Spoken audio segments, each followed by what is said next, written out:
అవును. నీ వైఖరి చెప్పాలి. ఇప్పుడు వాళ్ళు అడిగారు, హ్మ్. రైట్ 36 పేర్లు ఎందుకు చెప్పు అని అనిత అడుగుతోంది. హ్మ్. చెప్పా 36 పేర్లు సభలో కూర్చుని. అవును. అంటే హ్మ్. నీకు లేదని తెలిసిపోతుందిగా అక్కడ.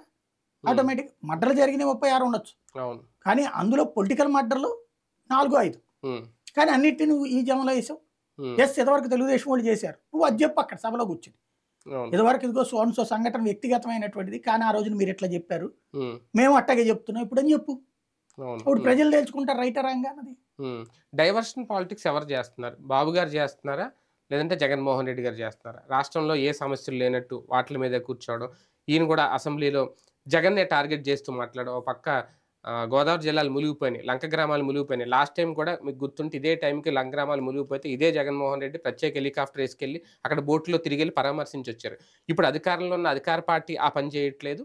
జగన్‌మోహన్ రెడ్డి గారు తప్పించి తిరుగువాడు ధన్యుడు సుమతి అన్నట్టు ఆయన వేరే పనుల మీద వెళ్ళిపోతారు. అది ఇంపార్టెంట్ కాదని నేను అన్న గాని, అసలు విషయాలు ఇద్దరు పక్కకు పెట్టేస్తున్నారు. అంటే జనాలని పట్టించుకుంటే ఏం ఒరుగుతదనేది ఎవడికి అర్థం కావట్లేదు. అంతేనా? అంతే హ్మ్. కదా! ఇప్పుడు హ్మ్. జగన్మోహన్ రెడ్డి ఉంది. అంత హ్మ్. చించుకున్నాడు. హ్మ్. అన్ని సంక్షేమ పథకాలంతా. హ్మ్. తీసి ఇంట్లో కూర్చోబెట్టారు.